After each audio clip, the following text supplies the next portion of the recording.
Hello, everybody. I'm so excited today. I'm Quentin Lee, and I'm here with Josette Jorge, a Filipina actor, performer, writer, and educator who just won her first Canadian Screen Award for Best Supporting Performer in a children's youth program, Ruby and the Well. And also, I know you've won you've nominated for multiple CSAs and also Leo Awards. So thank you so much for coming. It's Um, my pleasure. Yeah. yeah, so congratulations. I know you won it this year and I won it last year. Ooh, Yes. Cheers. yeah. Cheers. It's kind of heavy, so anyways. So tell us what was the feeling of winning, the CS winning, that moment of winning. What was it like? Do Well, you I've believe I've it? never had an experience like this before. It was my first time at the CSAs. So that in itself was such a feeling of entering that room with the big crowd and seeing the stage. So that in itself was quite new to me. But actually hearing my name said as the winner was yeah, it was definitely something that I'll remember because I remember like my heart just beating out of my chest. I felt like it came out of my mouth and I went, "Oh, okay." And I jumped up. I didn't realize what I was doing at the time, but seeing the footage afterwards, I jumped up and practically ran on the stage. I don't know why I was such in a rush, but I think that excitement and that wave of excitement kind of carried me up there. Yeah. Wow. So yeah, so because I think that I think for this year, the past year, 2025, it was covered really well. And I really, for our year, which was 2024, and we couldn't even get any footage. And I don't think they covered all the TV awards or whatever. Wow. So yeah, so it's definitely you're in a really great place. And I was just wanted to talk to you a little bit about like what was that nomination process like, and how did what was the journey from submitting and things like that?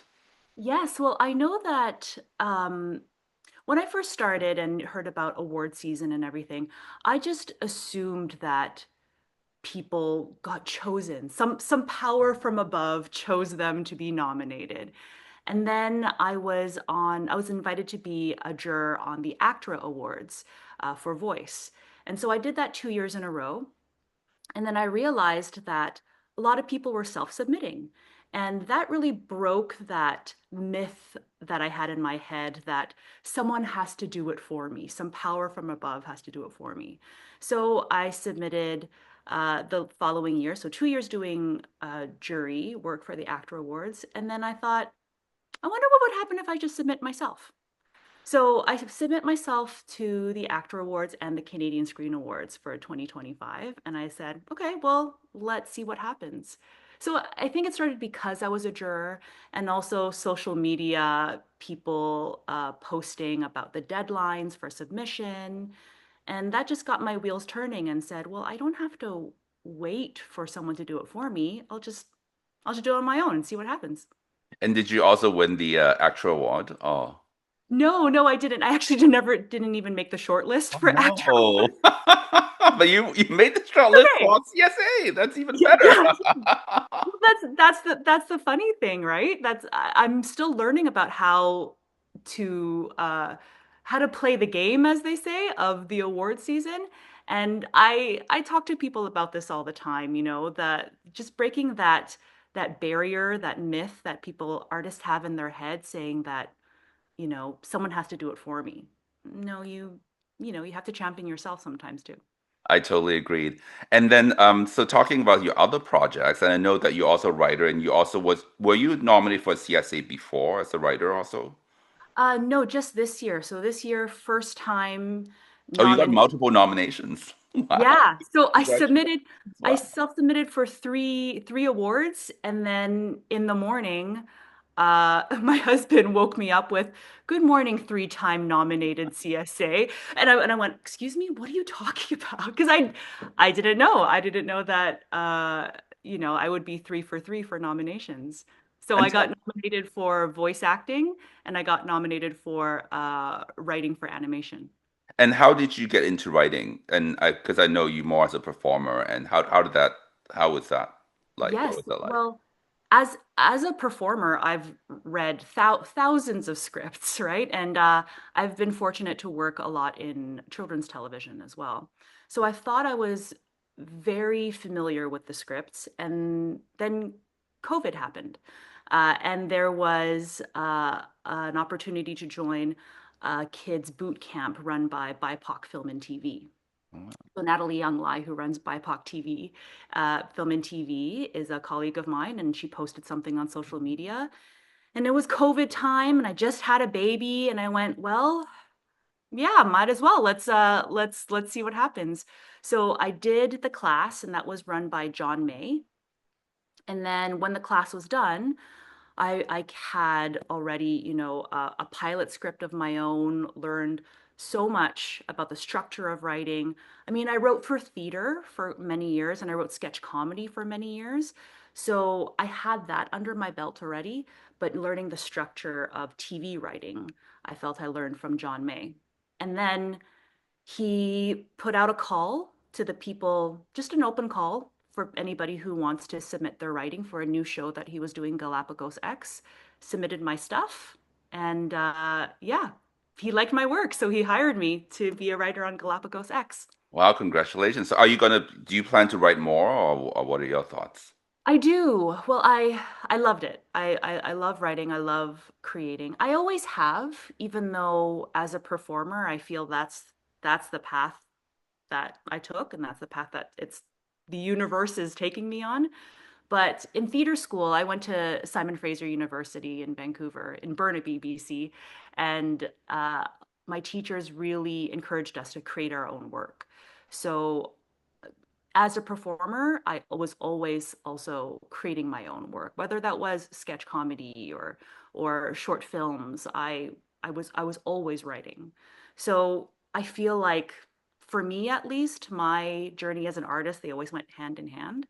So yeah, any opportunities to write, I'm always down for that. So you grew up in Vancouver, and let's talk a little bit about the background of you being also growing up Filipino and Huh. API in Vancouver. What was it like, and how did you make that step into the creative industry, performing kind of thing? It's interesting because as, Filipino communities, it's no secret that we love performing. We love our karaoke. Uh, at family gatherings, it was always like, play piano for your titas, or, the karaoke machine was always out. So it was always around me, right? Entertainment was always around me. Nobody in my family did it professionally, but we did it for fun on Sundays after church. And what the interesting thing about me though as a kid, although I liked doing the performing, I was actually shy. And even now, some people are surprised to hear that I'm actually an introvert. I have the tools to be an extrovert, but naturally I like being quiet. And so that's what I was as a kid. And so my parents put me in acting classes to help me get out of my shell.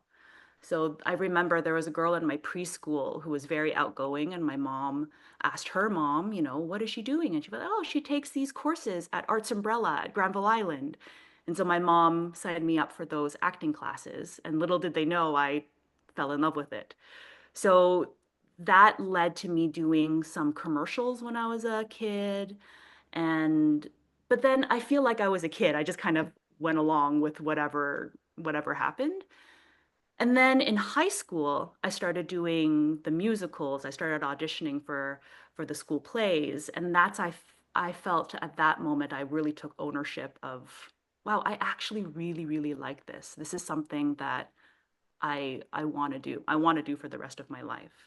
So it was the high school plays really that started it off for me. And then you went to Simon Fraser and you studied also performance and writing, and then how was that? How did you make that step going from kind of like being a student or being kind of like just sort of like have the aspiration but go stepping into it professionally? Well, I always when I went to theater school, I thought I was only going to do theater. I actually thought I wanted to do musicals because I love them, right? So I just wanted to do theater. And one of my theater teachers, my voice teacher, Lisa Belay, she pulled me aside one day after class and she said, "Have you ever thought of doing film and TV? Because I think you would be great for that." And I went, "No, no, theater is my passion. I don't know if I want to do that." And then it just kept kind of calling me. I did a short film for a friend who also went to SFU, Rick Lee. It was a horror film, one of those 24-hour film festivals. And I played the lead in that. And then an agent who was at the film festival contacted me and asked if I wanted to start film and TV. And again, I said, no, no, I'm only going to focus on theater. I'm a theater artist. And then my cousin asked me to drive her twin daughters to a commercial audition because she was at work and she couldn't. So I drove them to an audition, waited in the audition room, and the casting director said, "You, can you come in and audition for their mom?" And I went, "Okay, fine, yeah, I'll do it." Ended up booking the role for the commercial, and I went, "Okay, 3 times. Let's see what happens with this." And then signed with an agent and then started doing some commercials, some one-liners on TV, and then my career built from there. And it felt like I still did theater, but I felt like film was what kept me busy. And Yeah. then why did you decide to move to Toronto? I know you moved here for a TV show, right? And you pretty much stayed. And Yes, that's right. So, my husband, well, he was my boyfriend at the time. We were always talking about moving from Vancouver and trying another city, whether that be LA or Toronto, just kind of feeling the vibe of another city for the film industry. And never really making the move to do it because our family was in Vancouver. It was very comfortable. Our parents would, cook us food and deliver it on the weekends. We had it pretty sweet in Vancouver. And the week he proposed, I got a call back for a kids TV show called Stanley Dynamic on YTV. And so flew to Toronto for the final callback, the chemistry read. And I say it's the week that he proposed because there was something, I was probably giddy, I was probably glowing, I don't know, some magical thing was happening that helped me book this kids show. And it was a comedy, it was a multicam sitcom. In fact, it was almost a dream because it was a combo of theater and film with a multicam live studio audience type of style. So I ended up booking Stanley Dynamic and moving here to Toronto, uh, probably 2 weeks after he proposed. oh Yeah. wow.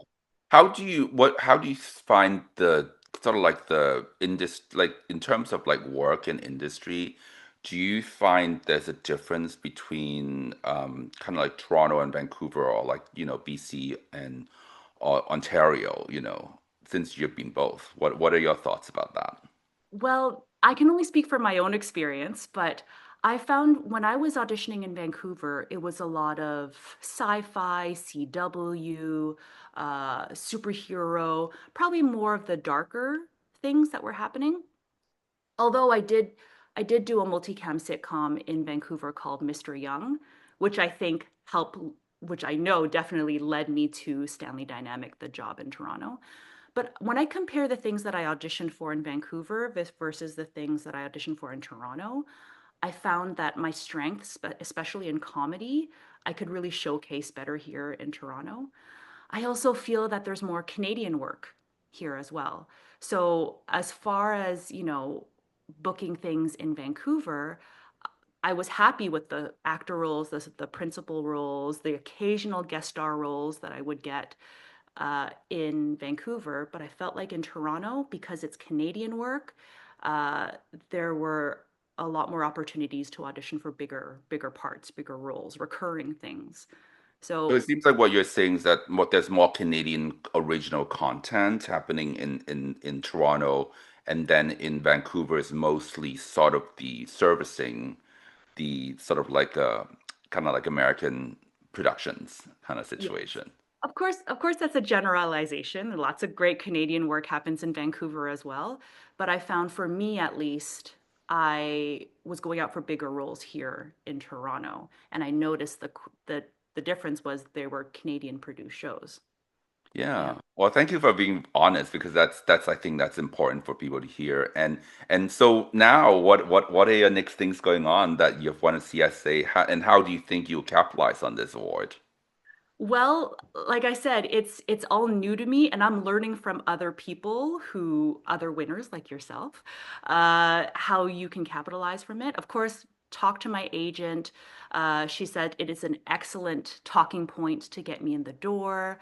I have noticed, my phone's not ringing off the hook with direct offers or anything like that, and it's not life-changing yet. But I find that I am getting a handful more auditions, roles that I don't think that I would be considered for from casting directors. I think they are maybe taking a more of a chance on me because of the hardware. I don't know. Um, but even just at the after party, we were talking earlier about how heavy this thing is. I know. But at the after party, I was again, as a newcomer, looking around, seeing what people are doing. The winners never let go of this thing. They like kind of Oh, led to really? the party Yeah, like we this. should be Like, holding on to it. yeah, yeah. They had a drink in one hand and this in the other hand. And I went, okay, okay, learning as I go. All right. So I felt that this gave me a sense of confidence, whether it was true or not. It was kind of like the alcohol and the hardware helped me, just go up and introduce myself to people I would not introduce myself to, or people would come and congratulate me because I was holding this thing. I'm gonna put it down now because it's heavy. Uh, and and I feel like these conversations started happening. People that I used to work with would come up with me and say, "Oh my gosh, I would love to work with you again." And I said, "Likewise." So I feel like those connections, that kind of conversation, when I say a person who's naturally an introvert like me, it made it easier to walk through the after party, which was just a big networking opportunity, and really showcase myself confidently and proudly. So I feel like that's what the award has done for me. And my agent helps me get into the room a little bit more, and I'll keep you posted. I don't know. It was Yeah. so Well, I let's see felt if the same way because it's funny. We actually beat out three other CBC series for my year for Best Comedy Special. So I actually saw the CBC exec and I just shook her hands. So right, you exactly, do, because and they turned us down.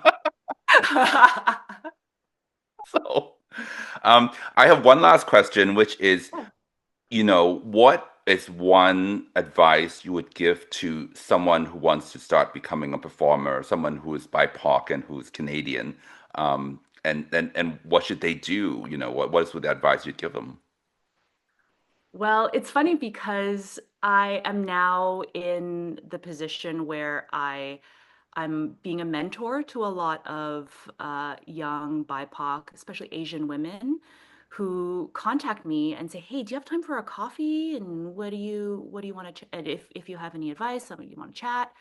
Um, so I find that all in all, the thing that I say to all of them is, what really drives me is the love of it, for better or for worse. It's not always sunshine and rainbows. It's not always this all the time. For the most of the time, it's rejection, and it's rejection sometimes based on heartbreaking things. And the reality is I have been turned down for roles, or dare I say replaced for white women or younger women, right?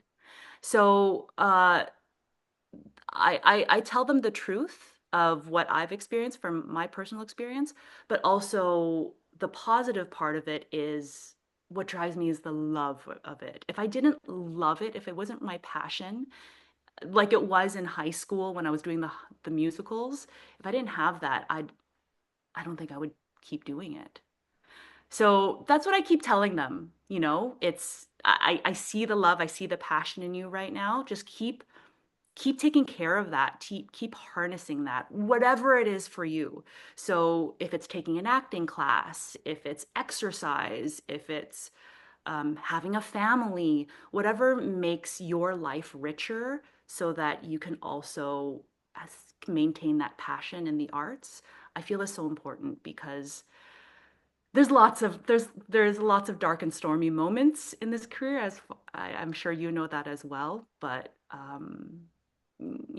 live your life, have other passions, so that it feeds your artist passion. Thank you very much. Yeah.